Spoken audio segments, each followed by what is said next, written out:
Hello, this is Heather Wilkerson. Welcome to the Brown Alumni Association's Career Seminars.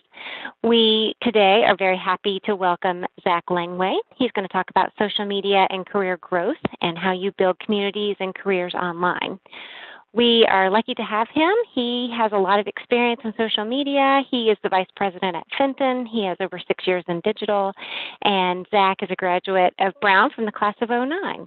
Zack, welcome today. Wonderful. Thank you, Heather, and welcome everyone to today's webinar.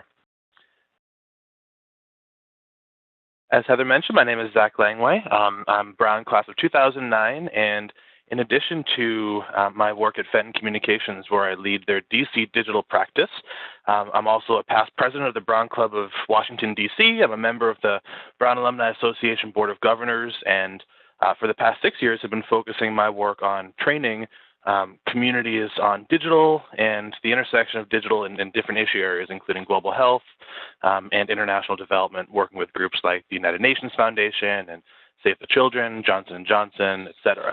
And I'm really excited to talk to you all today about social media and career growth. So today, our purpose is to explore how social media can be used to build your personal and professional communities. And my hope is that there's something for everyone in today's webinar. As we go, feel free to ask questions in the chat box that you see on the right side of your screen. We'll try to answer some of those as we go, but if we don't get to them, don't worry. We'll have some time at the end for questions and answers. So in addition to our purpose, our objectives, by the time we finish this webinar, my hope is that everyone will have at least a basic understanding of social media platforms that are commonly used by professionals for personal and career activities. That will be able to identify various uses for social media in professional communication, implement some best practices and how we can use social and digital media to build our own professional and career networks, and have an understanding as to the tools that we can utilize that are at our disposal for managing social media. So when I say social media, what's the very first thing that you think of? So chances are it's probably not career growth. It's probably a meme or a joke or a cat on a laptop. When we talk about digital media and the tools that we commonly use, career ambitions and career trajectories might not be at the top of your list. But as I've experienced, and as you may have guessed from the title and topic of this webinar, there can be some very useful applications of social media for professionals. So it really is truly more than just memes, and it's also more than any one platform. I would suggest that social media really is one large piece of how we interact in a highly social, highly communicative world. So we have person-to-person interactions, we have interaction with media, we have photo and video and written communications. Social media is a very large component of the way that we communicate today as professionals, but it is just one piece, in the broader communications toolbox that we have. So in this big center, gap that needs to be filled in by a large puzzle piece, there really are a number of other pieces that fit in there. And these are the different platforms that we might use professionally and personally that together we refer to as social media. So let me ask, what are some platforms that you use personally, and what are some platforms that you use professionally? So most of you are probably using Facebook and LinkedIn and Twitter and maybe have a blog.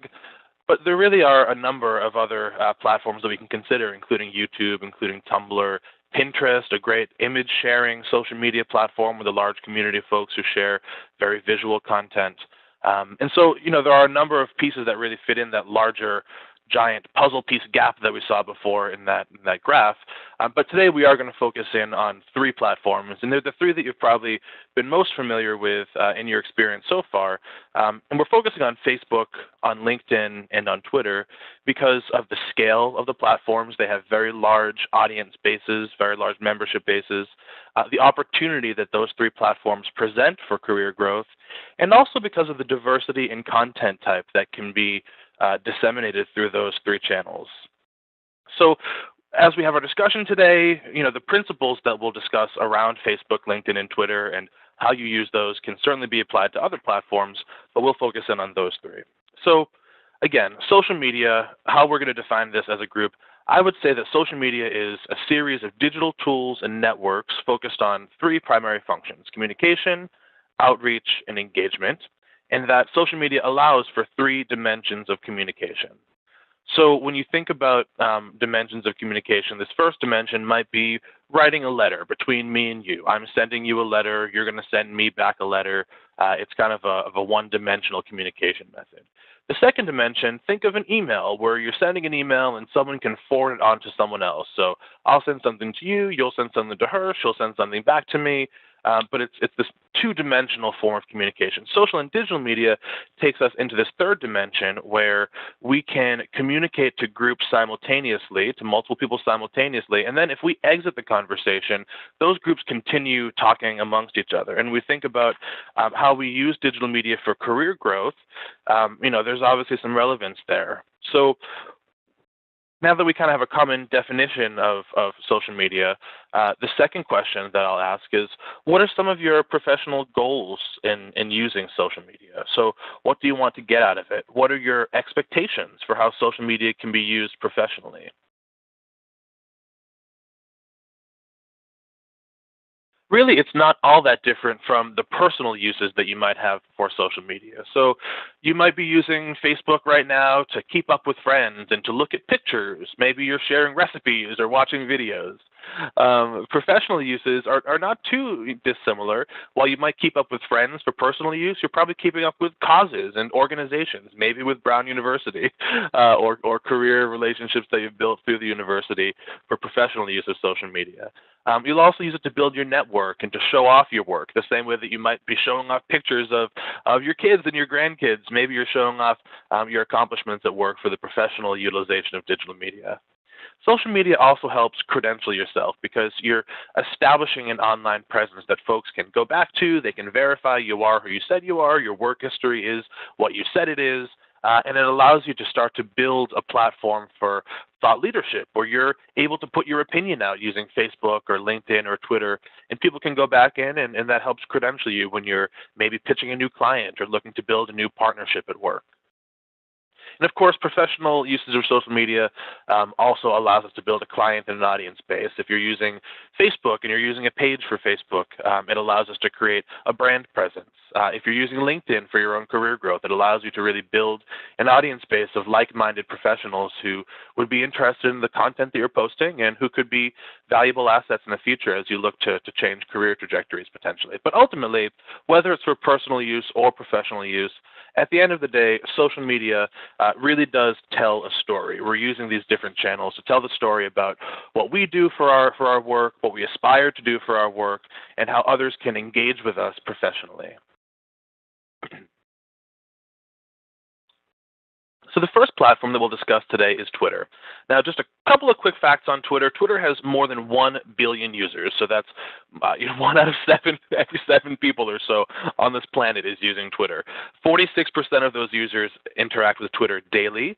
And on average, people are spending 170 minutes a month on Twitter, 170 minutes. Twitter is a platform that we call microblogging, in that category of microblogging. And we call it that because it has a 140-character limit. And some of you might be familiar with this, so I apologize if this is very basic, but hang in there, and we'll have some more intermediate-level content for you as well coming up in just a moment. But if you're not familiar with Twitter, that 140-character limit is essential to understand because it's the shortest form content of the three platforms we'll be discussing today. So you have a very limited space to engage and to publish. So how do we use Twitter for professional purposes? Well, two major categories that I would divide this into. The first is listening.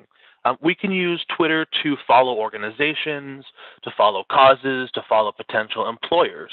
We can track career-relevant hashtags. So there are some hashtags for global health, for instance, that we use. 1U is a hashtag for labor organizing and labor unions. CSR chat is a great hashtag for online conversations related to corporate social responsibility and careers in that area. There are also some great hashtags for different career sectors and career seekers as well. So I would suggest hashtag job tips, hashtag job hunt chat, hashtag hot jobs, or hashtag job listing as four really wonderful hashtags that you could check out if you're looking to share a new opening at your company or looking for a career change and want to see what's out there. And you can use these hashtags in combination. So say you're publishing something that's a career in global health. You might use hashtag global health and hashtag job listing to help people really hone in on that one post as they're searching. So, we also can use Twitter in a listening sense to stay on top of breaking news, monitor long-term trends for the work that we're doing, et cetera. There's a feature in Twitter called lists where we can create, lists of similar organizations, or if there's a specific sector that you're looking to follow, or a specific set of thought leaders in your sector that you are established in that you're looking to follow, you can add them to a list and have that populate daily and regularly and check back there to see what they're publishing in terms of their own thought leadership and your own learning. So in terms of engagement and visibility, the second major way that we can use Twitter, we can mention, we can retweet, we can favorite tweets that others have sent. That allows us to engage with other individuals in our professional networks. We can demonstrate thought leadership by publishing 140 characters of our opinion and maybe linking off to a website that explains our thoughts a little bit further. We can use Twitter to disseminate content from other platforms as well. So say you publish a blog on Tumblr, you can use your Twitter channel to get that out there to your network. So Tumblr allows you to publish, Twitter would allow you to disseminate. We can tweet at conferences using the conference hashtag. So say you're attending a conference in global health, you can use the hashtag global health to keep your professional contacts up to date as to what's going on and demonstrate your leadership in that way. We can also use Twitter to find and engage current and former colleagues. And importantly, we can use Twitter to research companies and potential colleagues. So if you're thinking about, is this the right culture? Is this the right organization for me? You might be looking up that organization on Twitter to see the kind of content they're putting out, the kind of tone they take with their public engagement, et cetera. But at the end of the day, if especially you're looking for a career or you're in a career in digital media, at this point, recruiters like myself, and I do a lot of recruiting for my company, recruiters are looking for proof that you know how to do this. Twitter especially is an important space that if you're a professional and you're in the digital media field, you really need to have some sort of a presence there. So this is a little bit about how, and now I'd like to share a couple thoughts on the anatomy of a tweet, and I really love this chart. It really breaks down the anatomy of a perfect tweet. And you see some of the terms that we've used so far, hashtag, mention, retweet, reply. But as you can see, in the anatomy of a tweet, there is one hashtag, maybe two hashtags. More than two hashtags in any tweet decreases the overall engagement potential for it. But we use links, we use video, we use photo, and we reference other users' handles, excuse me, using this mention feature. So you see it says follow at NY Times Theater. NY Times Theater is a handle, it's a profile, it's another user on Twitter. So you can reference other users using this at feature. So this is just some quick thought on the anatomy of a perfect tweet, but a good reference sheet if you're new to the Twitter space. The second platform we're going to discuss is Facebook. And so, again, why Facebook? Well, the scale is tremendous. There are 1.4 billion users. It's even larger than Twitter. And on average, people are spending 21 minutes a day on Facebook. Now, I must be skewing that average pretty high because I spend about 6 hours a day with my Facebook page open for my work and for the career activities that I engage in. But on average, folks are spending about 21 minutes a day on Facebook. Now, interestingly, mobile traffic for Facebook is 3 times greater than traffic for desktop computing, meaning people are checking Facebook between meetings. People are checking Facebook when they're carpooling on the way to work or on the bus. It's a platform that we're using with the device that's in our pocket, not just the device that's at our desk, which also leads to some interesting potential for in-the-moment thought leadership and in-the-moment research for our career work as well. Facebook actually has 16% of what we call the time share of the internet, meaning 16% of all time that is spent on the internet is actually spent on Facebook. It's pretty tremendous if you think that, 10 years ago there wasn't even an inkling of this platform, never mind a 16% share of all the time that we're spending online. Facebook allows us to share news and stories and photos, and also provides locational and relational suggestions like, here are people we think you should follow, or we know that you've checked in at this location. We think you might like this restaurant nearby. There's some social elements there as well as some professional application for potentially career contacts that Facebook might be suggesting based upon your existing network, who you're already friends with. they'll suggest some folks who you might like to follow as well. So beyond the what of Facebook, let's talk about the how in terms of how we can use it.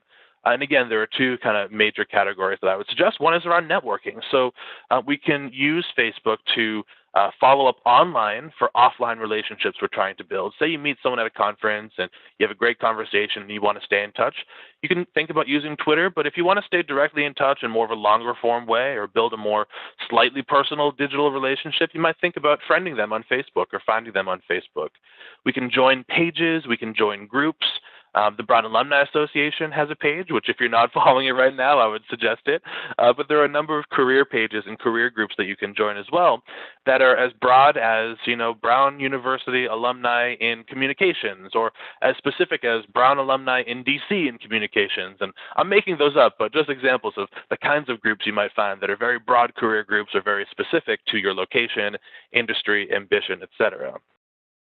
Facebook allows us to connect with fellow alumni in similar areas of work, and this can't be underestimated in my opinion. I've networked with a number of phenomenal alum using my Facebook page and Facebook presence, and have built some really meaningful professional relationships that have been important to me over the past several years as I've kind of looked to grow in my own career. We can look out for local events that are happening using Facebook. So, as I mentioned, that it'll suggest to you friends who you might want to follow or people you might want to connect with on Facebook.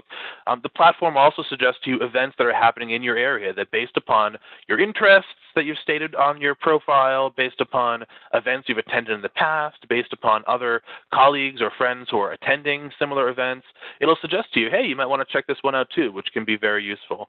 But Facebook is really this blend of personal and professional because we're putting our interests, we're putting our personal thoughts, we're putting our pictures of our family vacations and of our loved ones on Facebook.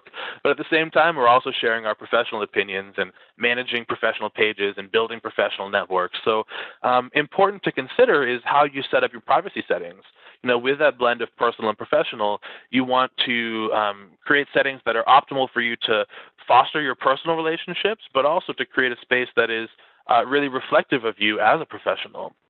And really, restrict settings so that not too much of your personal information is shown to your boss or your colleagues or potential clients. Something to check out for further reading or for the intermediary step for those of you that already have a Facebook presence.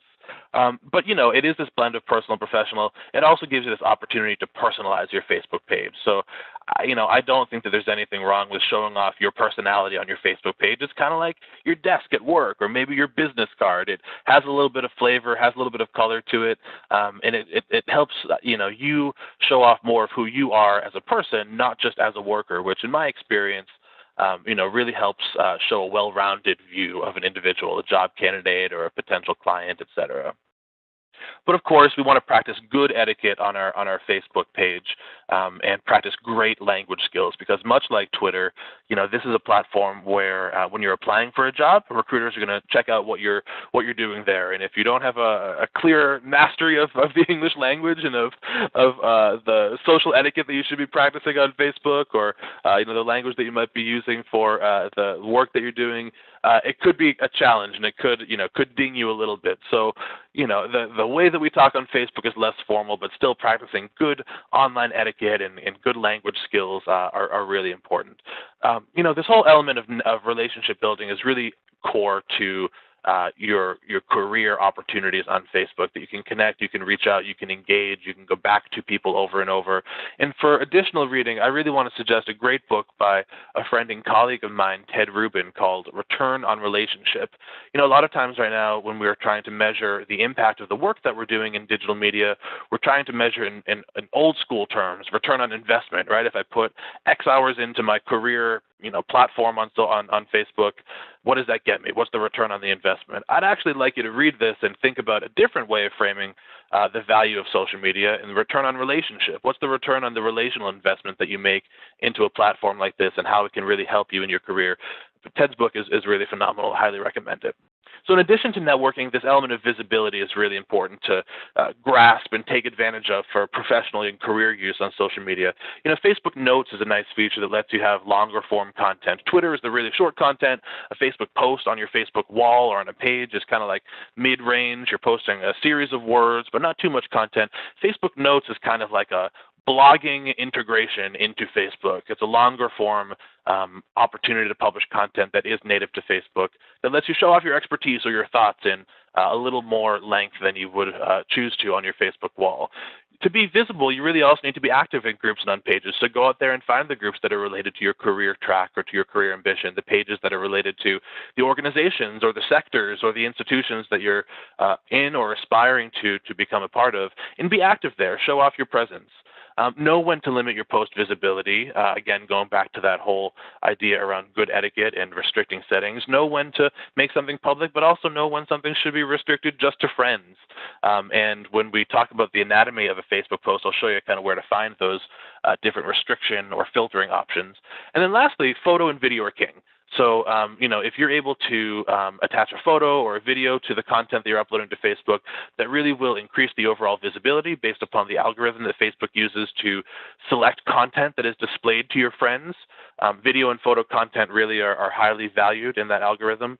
And also it increases the likelihood that someone will actually engage with your content because really, as we're building our professional presence, we don't want to just put stuff out there. We want other people like us or other people who are inspired by what we're writing or who are provoked by what we're writing to engage with us. And so sometimes adding that photo or video can really be very helpful. So I mentioned, like we talked about with a tweet, I'll talk about the anatomy of a great Facebook post. So you see here in these boxes that are in the very center in that dotted outline, there's a status update. Oftentimes people are sharing some text there. There's a link that you will sometimes upload. If you do share a link there on your Facebook post, it'll usually auto-populate an image. You can also upload an additional image. And then down there, that third box with dotted lines around it, is where you have some engagement opportunities. People can like or comment or share, and you see the larger comment box at the bottom. Now, what you don't see here is, if you look where it says like, comment, share, if you on your Facebook wall look further to the right where there's a blank space now in that really narrow box, but further to the right, further over to the right from the word share, oftentimes you'll see the opportunity to restrict the privacy of any individual post. So you can choose for it to be public, you can choose for it to be just to friends, you can choose for it to be just to certain groups you've established on Facebook, but that's kind of, right around here is where you would find that. Right around, next to the share button. Trying to circle that for you, but I can't get that tool to work. Anyway, so the anatomy of a great Facebook post usually includes some text, a link, or an image. And when people are commenting on your post, you want to be sure to respond back to them or engage with them as well as part of your good etiquette. So great, we talked about Twitter, which is the shortest form content version. We've talked about Facebook, which gives us some longer form content versions. And now we'll talk about LinkedIn. LinkedIn is really what a lot of us would consider the professional network amongst the social media platforms. And in many ways, this is true. LinkedIn has a smaller user base, only 40 million daily users in the US, but there are 30,000 long-form posts that are published every single day. And these long-form posts are similar to a Facebook note, but they use the LinkedIn publishing platform and the LinkedIn social channel to distribute them. And they allow you to publish, your opinions, your thoughts, your views on contemporary topics, et cetera. And it really is oftentimes tied to that professional visibility, that desire or position as an influencer to engage in the space that you're in. So thought leadership, sharing accolades and accomplishments on your LinkedIn profile. There's a space to put projects that you've worked on or awards that you've won in your LinkedIn profile. Are all great opportunities to build your kind of career trajectory using this platform.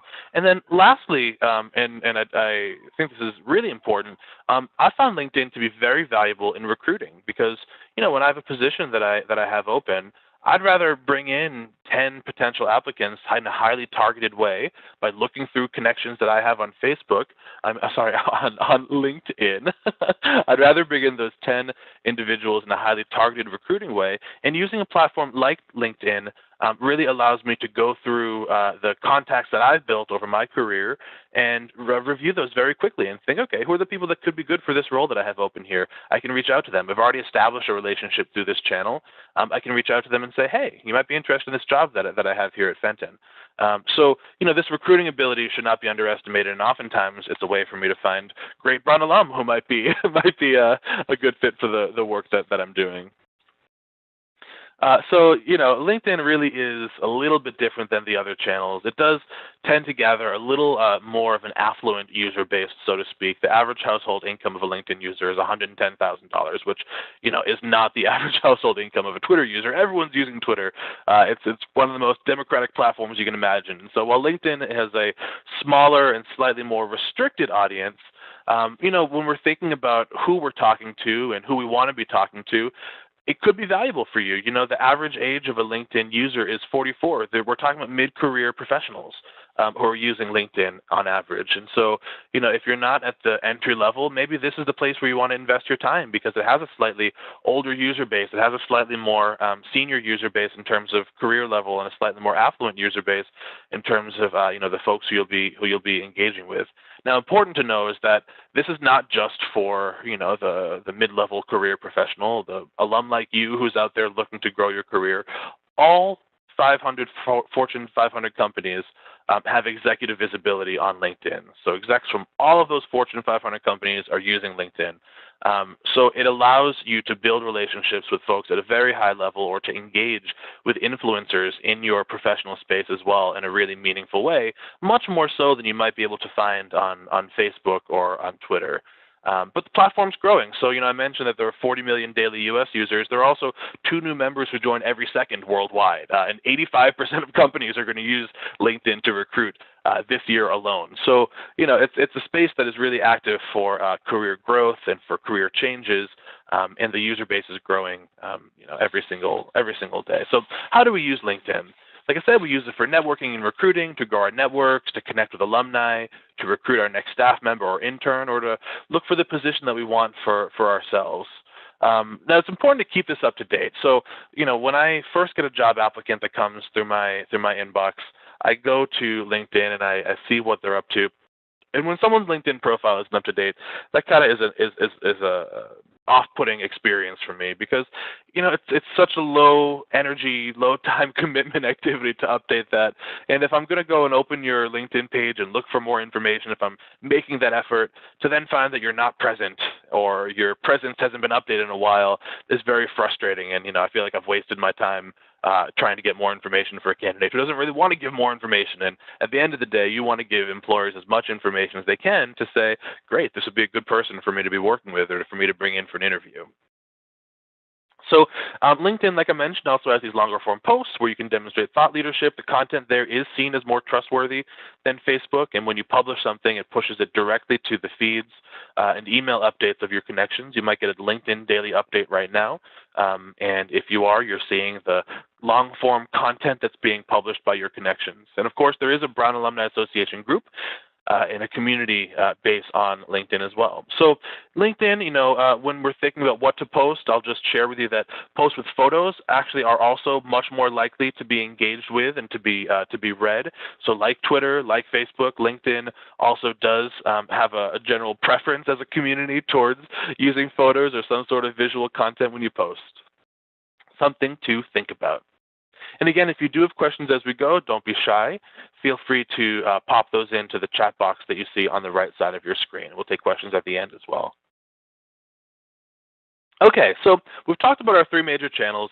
Now, really, there's also a little bit of science around the when you should post. And, I've seen a couple different studies, and my own experience has borne this one out that is showing, the best times to post something to social media overall for any of these platforms tends to be the early morning hours. I think the times are cut off at the bottom, but it starts at midnight and I think goes all the way until midnight again. Or maybe it starts at 6 a.m., but it starts early in the morning. The most effective time to post on social media is first thing in the morning while people are up and getting ready, and then in that early commute time, you see kind of a peak again there. And then you see how it kind of dips down after commute, and then there's a bump again later on in the afternoon. I like to call that the post-lunch social media time, right? That time after lunch where you have a little bit of a food haze and you're turning to social media to distract you for a little bit. So if you're posting content, it's much more likely to be read because this is when people are checking their social media profiles during the day. Okay, so here's a time for another open-ended question. So based on your current experience with social media, the folks who you follow on Facebook, on Twitter, on LinkedIn, who do you think is using social media well as a professional tool? Who's using it for some of the activities that we've discussed today, or some of the career growth opportunities or thought leadership possibilities that we've discussed today? So a couple that I'll share with you that I think are really good examples. The first, this is Sharon D'Agostino. She is the Vice President of Corporate Citizenship at Johnson & Johnson. And I think her Twitter channel, her Twitter feed is really fantastic. I think she does a really nice job of blending personal and professional interests. So she talks about, her own experience and her travels and her views on the world, but she also really ties that back into a broader worldview that relates to her own work and really gives you a sense of who she is, not just as a colleague or as a potential partner, but as a person, which is very valuable insight to gain from someone's social media profile. And again, I would actually suggest you follow all of these people if you don't so far, so you can get a sense as to where some of these strengths lie. Another person who does a great job is Raj Shah, the administrator of USAID.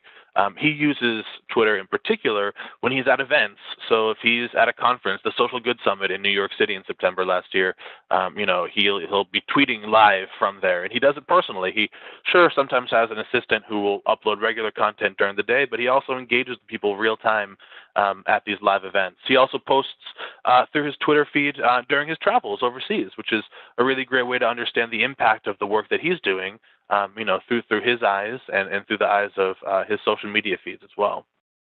On Facebook, this is Aaron Sharinian. Aaron is the Chief Communications Officer for the United Nations Foundation. You see, like on his Facebook cover photo, it's a professional photo of him being interviewed. But then when you look on his wall, it's a photo of his new baby daughter, Vera, which is wonderful. And again, he does a nice job of letting you understand who he is as a person beyond just a Chief Communications Officer for a nonprofit. He does a really nice job of offering a well-balanced and well-rounded view of him and his personal and professional ambitions. Sonali Burke has a great LinkedIn profile that I would draw your attention towards if you're looking for a good example. You see she has a very clear summary of her work, her work history, what she aspires to do, professional headshot, which is really nice. I think she set this up very nicely. And you can't see it here, but if you do decide to connect with Sonali on LinkedIn, you'll see that she also publishes her own thoughts, her own opinions, and establishes her own leadership in the work that she's doing as a communications professional, using her LinkedIn channel. So she does a tremendous job. Also another wonderful person. So we've talked about the platforms themselves, some of the information around who's using them, how to use them, how you can use them professionally, and then who's doing it well. I want to leave you with some thoughts on tools and resources for managing your social media presence for professional and career growth, and then also some thoughts for additional reading if you'd like to continue learning more. So there's two options that I think are kind of industry leaders for managing Twitter feeds and managing Facebook pages. This is called Hootsuite. Hootsuite allows you to publish content, to schedule content. You can see here for one of my clients, I've scheduled content ahead of time. It also is really great for your professional use because no one has time to be tweeting every 5 minutes. And so what you can do is maybe spend an hour in the morning or spend an hour on a weekend just scheduling posts for yourself for the rest of the week. It allows you to keep up a regular drumbeat of content and engagement without having to stop every single day or multiple times during the day to think about and publish new content. This can also be used for Facebook as well. This is Hootsuite. TweetDeck is very similar. TweetDeck really is focused on the Twitter experience, but also has integrations for Facebook as well, allows you to schedule. And what you see here is that these platforms also will notify you. They'll show you a notification if someone engages with you. It's just very helpful to have that all aggregated in one place. The thing that you didn't see that I'll share back with you on this Hootsuite page is this middle column. You see it says #WomenInspire at the very top of this middle column. I set this up to filter different conversations for a client that I'm working with, but you know how we talked about hashtags earlier in our discussion on Twitter? Say you're interested in careers in global health. You could set up a filter here that says #global health, #hot jobs. and it would pull in every tweet that uses those two hashtags. It lets you review a conversation much more quickly. Think of it almost as like a search feature that allows you to view relevant posts much more easily than trying to skim one by one, which would be nearly impossible. So this is a feature you can use in both Hootsuite and here in TweetDeck that you saw there demonstrated in that last visual. So if you're looking to keep reading, I have some suggestions for you. As I mentioned, Ted Rubin's book, Return on Relationship, is a fabulous one.